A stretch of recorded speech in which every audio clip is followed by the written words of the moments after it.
जिसके बाद पुलिस की गोलीबारी में 5 कार सेवकों की मौत हो गई थी। गोली चलाने का आदेश मुलायम सिंह यादव की सरकार ने दी थी। तत्कालीन प्रधानमंत्री ने विवाद सुलझाने का प्रयास भी किया, लेकिन सफलता नहीं मिली। जून 1991 उत्तर प्रदेश में चुनाव हुए, सरकार भाजपा की बन गई। उत्तर प्रदेश में चुनाव हुए, मुलायम सिंह यादव की सपा सरकार हार गई। उत्तर प्रदेश में भारतीय जनता पार्टी की सरकार बन गई। 6 दिसंबर 1992 बाबरी मस्जिद ढहा दिया गया, देश में दंगे शुरू। 30 से 31 अक्टूबर 1992 को धर्म संसद में कार सेवा की घोषणा की गई। नवंबर में यूपी के सीएम कल्याण सिंह ने अदालत में मस्जिद की हिफाजत करने का हलफनामा दिया। ये विवाद में ऐतिहासिक दिन के तौर पर याद रखा जाता है। इस रोज हजारों की संख्या में कार सेवकों ने अयोध्या पहुंचकर बाबरी मस्जिद ढहा दिया। अस्थायी राम मंदिर बना दिया गया। इसके बाद ही पूरे देश में चारों ओर सांप्रदायिक दंगे होने लगे। इसमें करीब 2000 लोगों के मारे गए। 16 दिसंबर 1992 में मस्जिद ढहाने की जांच के लिए लिब्राहन आयोग बना। मस्जिद को ढहाने के मामले को लेकर लिब्राहन आयोग बनाया गया। जज एम.एस. लिब्राहन के नेतृत्व में जांच शुरू की गई। 1994 इलाहाबाद हाईकोर्ट में केस शुरू हुआ। इलाहाबाद हाईकोर्ट की लखनऊ पीठ में बाबरी मस्जिद विध्वंस से संबंधित केस चलना शुरू हुआ। सितंबर 1997 मस्जिद ढहाने को लेकर 49 लोग दोषी करार दिए गए। बाबरी मस्जिद ढहाए जाने की सुनवाई कर रही विशेष अदालत ने इस मामले में 49 लोगों को दोषी करार दिया। इसमें भारतीय जनता पार्टी के कुछ प्रमुख नेताओं के नाम भी थे। 2001 में विश्व हिंदू परिषद ने राम मंदिर बनाने की तारीख तय की। बाबरी मस्जिद विध्वंस की बरसी पर तनाव बढ़ गया।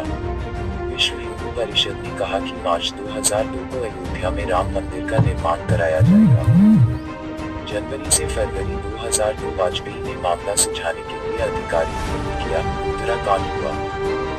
अयोध्या विवाद सुलझाने के लिए प्रधानमंत्री अटल बिहारी वाजपेयी ने अयोध्या समिति का गठन किया। वरिष्ठ अधिकारी शत्रुघ्न सिंह को हिंदू और मुसलमान नेताओं के साथ बातचीत के लिए नियुक्त किया गया। भाजपा ने उत्तर प्रदेश विधानसभा चुनाव के लिए अपने घोषणा पत्र में राम मंदिर निर्माण के मुद्दे को शामिल करने से इनकार कर दिया। विश्व हिंदू परिषद ने 15 मार्च से राम मंदिर निर्माण कार्य शुरू करने की घोषणा कर दी। सैकड़ों हिंदू कार्यकर्ता अयोध्या में इकट्ठा हुए। फरवरी में अयोध्या से लौट रहे हिंदू कार्यकर्ता जिस रेलगाड़ी में यात्रा कर रहे थे उस पर गोधरा में हुए हमले में 58 कार्यकर्ता मारे गए। 13 मार्च 2002 सुप्रीम कोर्ट ने कहा अयोध्या में यथास्थिति बरकरार रखें। सुप्रीम कोर्ट ने अपने फैसले में कहा कि अयोध्या में यथास्थिति बरकरार रखी जाएगी। किसी को भी सरकार द्वारा अधिग्रहित जमीन पर शिलापूजन की अनुमति नहीं होगी। केंद्र सरकार ने कहा कि अदालत के फैसले का पालन किया जाएगा। 15 मार्च 2002 सरकार को सौंपी गई शिलाएं। विश्व हिंदू परिषद और केंद्र सरकार के बीच इस बात पर समझौता हुआ कि विहिप के नेता सरकार को मंदिर परिसर से बाहर शिलाएं सौंपेंगे। राम जन्मभूमि न्यास के अध्यक्ष महंत परमहंस रामचंद्र दास और विहिप के कार्यकारी अध्यक्ष अशोक सिंघल के नेतृत्व में लगभग 800 कार्यकर्ताओं ने सरकारी अधिकारी को अखाड़े में शिलाएं सौंपी। अप्रैल 2002 हाईकोर्ट में मालिकाना हक को लेकर सुनवाई शुरू की। हाईकोर्ट के 3 जजों की पीठ ने अयोध्या के विवादित स्थल पर मालिकाना हक को लेकर सुनवाई आरंभ की।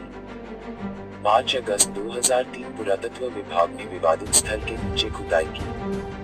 हाईकोर्ट के निर्देश पर भारतीय पुरातत्व सर्वेक्षण ने अयोध्या में खुदाई की। पुरातत्वविदों ने कहा कि मस्जिद के नीचे मंदिर से मिलते जुलते अवशेष के प्रमाण मिले हैं। हालांकि इसे लेकर भी अलग अलग मत थे। केंद्र सरकार ने सुप्रीम कोर्ट से विवादित स्थल पर पूजा पाठ की अनुमति देने का अनुरोध किया, जिसे ठुकरा दिया गया।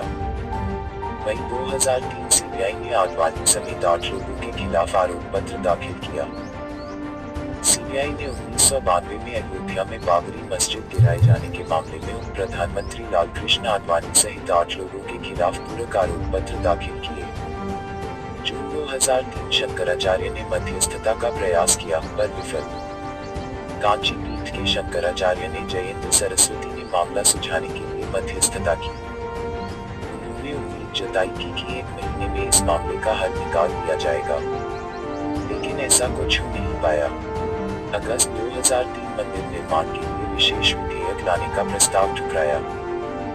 भाजपा नेता और उप प्रधानमंत्री लालकृष्ण आडवाणी ने वेद के इस अनुरोध को ठुकराया कि राम मंदिर बनाने के लिए विशेष विधेयक लाया जाए। बाबरी मस्जिद को गिराना कानून का मजाक था, नहीं जानता क्या आएगा फैसला ओवैसी। अप्रैल-जुलाई 2004 आडवाणी ने अस्थायी मंदिर में पूजा की। आडवाणी ने अयोध्या में अस्थायी राम मंदिर में पूजा की और कहा कि मंदिर का निर्माण जरूर किया जाएगा। जुलाई में शिवसेना प्रमुख बाल ठाकरे ने सुझाव दिया कि विवादित स्थल पर मंगल पांडे के नाम पर कोई राष्ट्रीय स्मारक बना दिया जाए। जनवरी से जुलाई 2005 आडवाणी अदालत में तलब, अयोध्या में आतंकी हमला। लालकृष्ण आडवाणी को अयोध्या में 6 दिसंबर 1992 को बाबरी मस्जिद के विध्वंस में उनकी कथित भूमिका के मामले में अदालत में तलब किया गया। इसी साल जुलाई में अयोध्या के राम जन्मभूमि परिसर में आतंकी हमले हुए, जिसमें 5 आतंकियों सहित 6 लोग मारे गए। इलाहाबाद हाईकोर्ट ने बाबरी मस्जिद गिराए जाने के दौरान भड़काऊ भाषण देने के मामले में आडवाणी को तलब किया।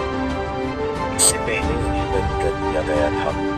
28 जुलाई को आडवाणी इस मामले में रायबरेली की एक अदालत में पेश हुए। कोर्ट ने उनके खिलाफ आरोप तय किए। 4 अगस्त 2005 4 लोग न्यायिक हिरासत में भेजा। फैजाबाद की अदालत ने अयोध्या के विवादित परिसर के पास हुए हमले में कथित रूप से शामिल 4 लोगों को न्यायिक हिरासत में भेजा। 20 अप्रैल 2006 सरकार ने लिब्रहान आयोग से कहा यह मिलीभगत थी।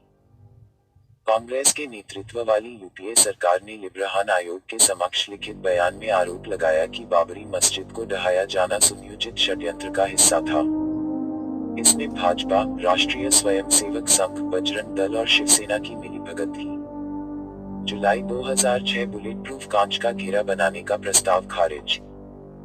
सरकार ने अयोध्या में विवादित स्थल पर बने अस्थायी राम मंदिर की सुरक्षा के लिए बुलेट प्रूफ कांच का घेरा बनाए जाने का प्रस्ताव किया। इस प्रस्ताव का मुस्लिम समुदाय ने विरोध किया और कहा कि यह अदालत के उस आदेश के खिलाफ है जिसमें यथास्थिति बनाए रखने के निर्देश दिए गए थे। जाने कौन है जस्टिस बोबडे जो बन सकते हैं अगले सीजेआई, अयोध्या बेंच में भी है शामिल। 19 मार्च 2007 राहुल गांधी बोले, नेहरू गांधी परिवार का पीएम होता तो मस्जिद न गिरती। कांग्रेस सांसद राहुल गांधी ने चुनावी दौरे के बीच कहा कि अगर नेहरू गांधी परिवार का कोई सदस्य प्रधानमंत्री होता तो बाबरी मस्जिद न गिरी होती। उनके इस बयान पर पूरे देश की राजनीतिक हलकों में तीखी प्रतिक्रिया हुई थी। 20 जून से नवंबर 2009 लिब्रहान आयोग ने रिपोर्ट पीएम मनमोहन सिंह को सौंपी। बाबरी मस्जिद ढहाए जाने के मामले की जांच के लिए गठित लिब्रहान आयोग ने 17 वर्षों के बाद अपनी रिपोर्ट प्रधानमंत्री मनमोहन सिंह को सौंपी। इसी साल 7 जुलाई को उत्तर प्रदेश सरकार ने एक हलफनामे में स्वीकार किया कि अयोध्या विवाद से जुड़ी 23 जरूरी फाइलें सचिवालय से गायब हो गई हैं। 24 नवंबर को लिब्रहान आयोग की रिपोर्ट संसद के दोनों सदनों में पेश। आयोग ने अटल बिहारी वाजपेयी और मीडिया को दोषी ठहराया। नरसिंह राव को क्लीन चिट दी। 30 मई 2010 हाईकोर्ट में पुनरीक्षण याचिका खारिज हो गई। बाबरी विध्वंस के मामले में लालकृष्ण आडवाणी और अन्य नेताओं के खिलाफ आपराधिक मुकदमा चलाने को लेकर दायर पुनरीक्षण याचिका हाईकोर्ट में खारिज हो गई। 26 जुलाई 2010 अयोध्या विवाद पर हाईकोर्ट में सुनवाई पूरी हुई। 8 सितंबर 2010 को हाईकोर्ट ने अयोध्या विवाद पर 24 सितंबर को फैसला सुनाने की घोषणा की।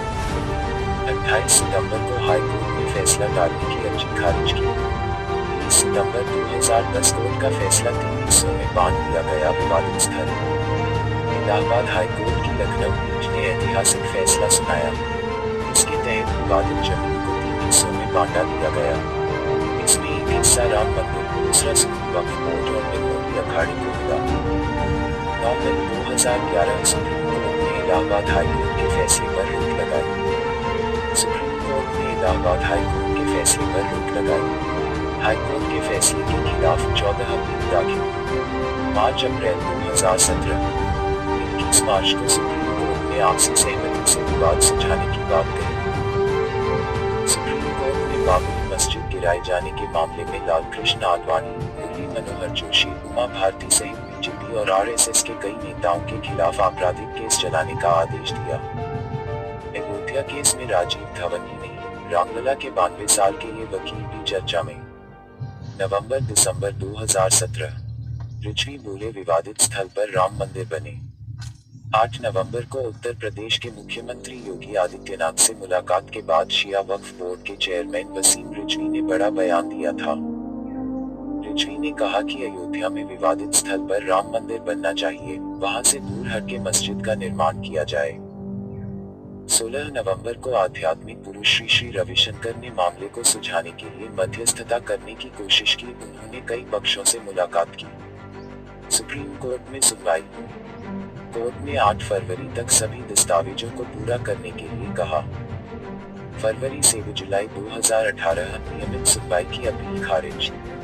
8 फरवरी को सुन्नी वक्फ बोर्ड की तरफ से पक्ष रखते हुए वरिष्ठ वकील राजीव धवन ने सुप्रीम कोर्ट से मामले पर नियमित सुनवाई करने की अपील की, लेकिन पीठ ने उनकी अपील खारिज कर दी। राजीव धवन ने कोर्ट से मांग की कि साल 1994 के इस्माइल फारूकी बनाम भारतीय संघ के फैसले को पुनर्विचार के लिए बड़ी बेंच के पास भेजा जाए। सुप्रीम कोर्ट ने राजीव धवन की अपील पर फैसला सुरक्षित रखा।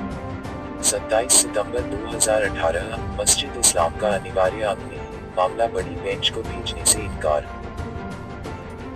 कोर्ट ने इस्माइल फारूकी बनाम भारतीय संघ के 1994 का फैसला, जिसमें कहा गया था कि मस्जिद इस्लाम का अनिवार्य अंग नहीं, को बड़ी बेंच को भेजने से इनकार करते हुए कहा था कि अयोध्या में राम जन्मभूमि बाबरी मस्जिद विवाद में दीवानी वाद का निर्णय साक्ष्यों के आधार पर होगा और उनका फैसला सिर्फ अधिग्रहण के केस में ही लागू होगा। 30 अक्टूबर 2018, सुप्रीम कोर्ट ने मामले की जल्द सुनवाई पर इनकार करते हुए केस जनवरी 2019 तक के लिए टाल दिया। 24 नवंबर 2018, शिवसेना का अयोध्या में कार्यक्रम हुआ। अयोध्या में शिवसेना ने कार्यक्रम किया। इस सभा के दौरान उद्धव ठाकरे ने अपने भाषण में बीजेपी को जमकर खरी खोटी सुनाई। उन्होंने मोदी सरकार की तुलना कुंभकर्ण से करते हुए कहा कि मैं यहाँ कोई लड़ाई लड़ने नहीं आया हूँ, आज तो मैं सिर्फ सोए हुए कुंभकर्ण को जगाने आया हूँ। कुंभकर्ण 6 महीने सोए थे, आज के कुंभकर्ण पिछले 4 सालों से सोए हुए हैं। मैं उनको जगाने आया हूँ। जो वादा करते हैं, जो वचन देते हैं, उसे निभाना चाहिए।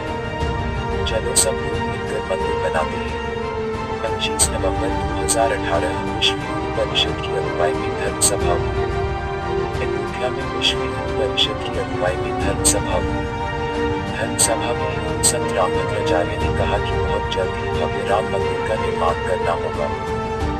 बीजेपी पर आरोप लगाया कि 5 राज्यों में विधानसभा चुनाव की वजह से तारीख का ऐलान नहीं किया जा रहा है। इसके साथ ही विश्व हिंदू परिषद का कहना था कि अब करो या मरो का वक्त है। देश का बहुसंख्यक समाज अब इस मामले का हल देखना चाहता है। 1 जनवरी 2019, पीएम मोदी ने कहा फैसला कानूनी प्रक्रिया पूरी होने के बाद। पीएम नरेंद्र मोदी ने 2019 के अपने पहले इंटरव्यू में कहा कि अयोध्या में राम मंदिर के निर्माण के लिए अध्यादेश पर फैसला कानूनी प्रक्रिया पूरी होने के बाद ही लिया जा सकता है। राम मंदिर पर अध्यादेश लाने के बारे पीएम ने कहा कि यह मामला सुप्रीम कोर्ट में है और संभवतः अपने अंतिम चरण में है। उन्होंने कहा कि कानूनी प्रक्रिया पूरी होने दीजिए, इसके बाद जो भी सरकार की जिम्मेदारी होगी उसे पूरा किया जाएगा। 8 मार्च 2019, सुप्रीम कोर्ट ने मामले को मध्यस्थता के लिए भेजा।